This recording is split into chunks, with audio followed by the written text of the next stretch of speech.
Sony is actively making the PS5 more expensive 6 years into its life cycle. Xbox is trying to team up with Netflix.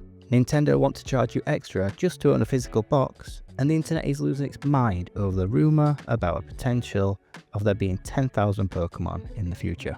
Welcome back to Floatia for this week's TGL Debrief.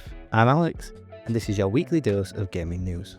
Grab a drink, get comfortable, and let's talk about the absolute state of the gaming industry this week.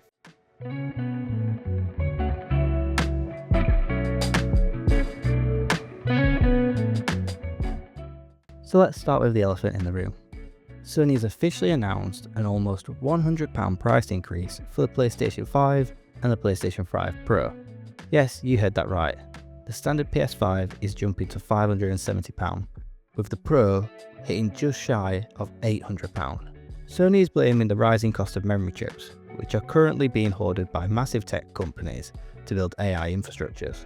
But let's be real, raising the price of a 6-year-old console is a brutal move for consumers. Usually by this point in a generation, we're seeing massive price cuts to get late adopters on board. Let me know in the comments, does this price hike completely price you out of the PlayStation ecosystem? Speaking of hardware, the Switch 2 rumour mill is in overdrive this week. Insiders are claiming that we're getting a classic style Star Fox game and a massive Zelda Ocarina of Time remake for the new system. But the biggest story here is a report that Nintendo plans to charge more for physical copies of next-gen games over digital ones. Now logically this makes no sense, right? Shouldn't eShop games be cheaper, since Nintendo isn't paying for plastic boxes, shipping, cartridges, etc.? As a big fan of the Switch, but someone who tends to buy their games digitally, I struggle to see the benefit of a cartridge. If Nintendo was upping the capacity of those cartridges so an entire game could fit on one, there may be an argument there as to why it's more beneficial to buy a physical game. But currently, where you're buying essentially an empty box, being as the game has to be installed on the system itself, to me, all the cartridges is extra effort when I want to switch games. Over in the green camp, Xbox is making some huge moves to get you into their ecosystem. Reports surfaced this week that Xbox executives are actively trying to push for ways to introduce a cheaper, potentially ad-supported tier of Xbox Game Pass.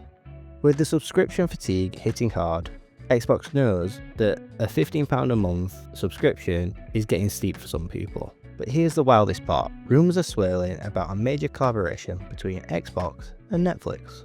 Netflix has been pushing hard into gaming, and partnering with Xbox to either bundle Game Pass with your Netflix subscription or streaming Game Pass games directly through the Netflix app would be an absolute industry shaker. If Game Pass was bundled with your Netflix subscription, would you subscribe? And now for all my monster tamers out there, Bandai Namco have officially revealed Digimon Up. It's a brand new free-to-play mobile RPG coming to iOS and Android later this year. It is to feature a clean, updated pixel art style, and the whole gimmick is a Digimon journey that moves with your life. You'll be raising, training and evolving your partners all the way to the mega level. Plus, they are bringing back the classic Digimon cards and Digivice mechanics. This is a massive nostalgia win for anybody that loves the Digimon series. But the heavy hitting Digimon news? Digimon Story Time Stranger. Not only is the base game finally making a jump to Switch and Switch 2 in July, but Bandai Namco officially confirmed a massive, large-scale DLC expansion is in production for 2027. This is big news, as Digimon games usually get dropped pretty quickly after the launch, so seeing them commit to a massive 2-year expansion for Time Strangers shows the franchise is incredibly healthy right now.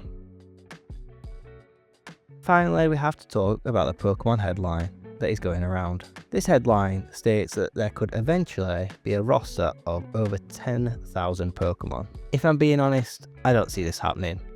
It took Game Freak 25 years to cross the 1,000 Pokémon mark line, and they can't currently put them all in one game. I really can't see this happening anytime soon, as can you imagine the time that would be needed to think up, design, animate, and balance in game 10,000 Pokémon? It sounds impossible. That's your debrief for this week. As always, our newsroom Floatia continues to grow. Which of these stories has you most hyped? Or the most frustrated? Drop your thoughts down below. Also, if you missed it, in our Destiny Nuzlocke, things didn't go to plan last week. Don't forget to hit that subscribe button, and I will see you in the lounge.